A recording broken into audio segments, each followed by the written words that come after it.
where it's loaded and wide open. These Suns, who are first in the West, beat the Heat, who are first in the East last night. They were without Jimmy Butler, though, who is dealing with sinuses. Meanwhile, don't sleep on Boston. Jason Tatum's birthday tear, yeah, that continues. He's been on a historic run, putting up 44 against Charlotte in a win. Boston fifth in the East. They have now won, fellas, 14 of their last 16. Stephen A., tell me this. Who's better than Boston in the East right now?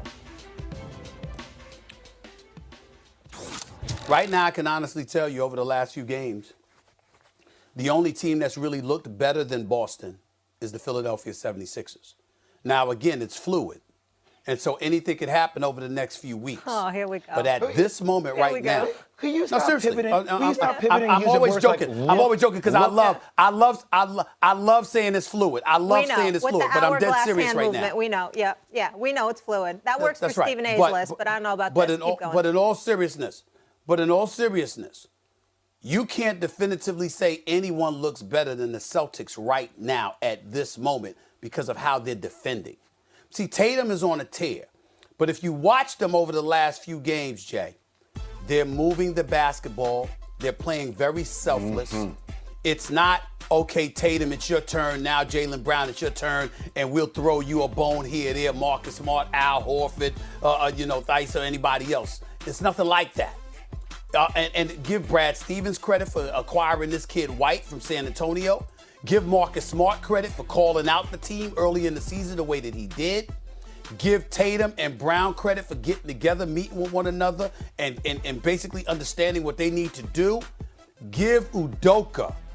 Mm-hmm. This coach, he is a Coach of the Year candidate. He is doing an outstanding job. He's got them playing together. He's got them playing selfless. And if you watch them, this is what makes Brooklyn so interesting.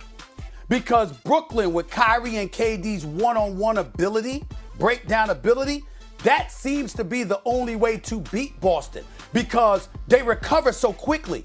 They get out on shooters. They contest everything. And they got quickness. They've got athleticism. They've got some size, particularly on the wings with Brown and Tatum and how they can get out at you. And we know how rough and rugged Marcus Smart, what a piranha he is defensively. Mm-hmm. I'm just saying, when you look at Boston right now, so many people are focused on Jason Tatum, and I am too, because he's a star. He's a superstar in the making. Only shoot 43% from the field, like 35% from three-point range. But the brother's spectacular. We know he's special, and we know that Jaylen Brown's been in and out injury-wise. Their signature has been they will shut you down. They defend. And when you look at it from that perspective, even though Milwaukee, Miami, Brooklyn, Philadelphia is right there, we get on Cleveland, we can't sneeze on them. You can't definitively say, oh, Boston has no chance against anybody because they defend. And that's what I'm paying attention to. And right now, I really, really like what I'm seeing from them. I love what I'm seeing from Boston. And you talk about defensively, we talk about Draymond Green all the time being that missing link for Golden State to go next level. Mm-hmm. Marcus Smart is the Draymond Green for the Boston Celtics. He is their engine. If you watch huddles, he's the one leading the huddles. He's the one saying, get up in them, send them this way. He's communicating. Typically when you're playing defense as a guard, you're big, Al Horford, guys like that, Robert Williams, they're communicating to you. Marcus Smart is the most communicative person on the damn court. So I want to give him his flowers and his credit on top of Jason Tatum and Udoka and Jaylen Brown and the way they play, getting Derek White coming off the bench. I love this team. I just sometimes think that, Stephen A., we do not give the respect to the Milwaukee Bucks that they deserve. People did it to them last year, and we had to go see Giannis get all the way to a World Championship Series to give you a 50-point triple-double, essentially, before they got that respect. And all of a sudden, it seems like this year, we're still not giving them the respect. And I don't know what we're missing with the team. If that's Chris Middleton the other night going off for a huge game, Giannis being in the MVP conversation, I know it may not be to the same degree that Joel Embiid or Jokic or what Ja Morant is doing, right, or DeMar DeRozan in Chicago, but all of a sudden it's like we don't look at Milwaukee anymore like they actually matter.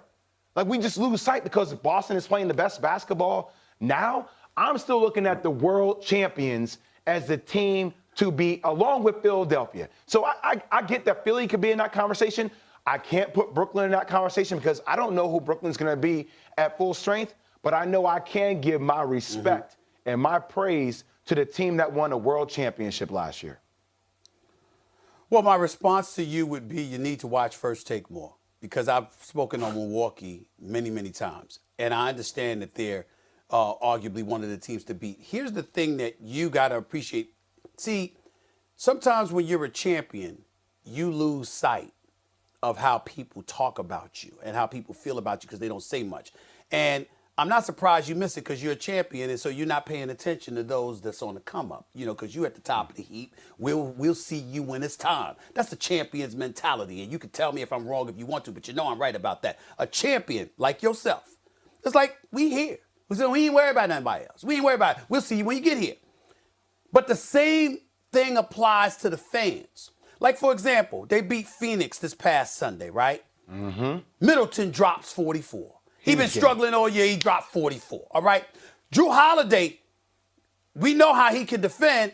Everybody's sleeping on the fact that the brother averaging over 20 and hitting better than 50% from the field and 40% from three-point range. The brother been balling. We look at Bobby Portis, who I think is just a sleeper. This brother can play. And he's got size and he helps your front line, not to mention he can step out beyond the three-point line and hit. And this is what cats like Connaughton out and stuff like that. And, of course, Giannis. So what happens is we see Milwaukee getting everybody's A game. Sometimes they're here, sometimes they're there.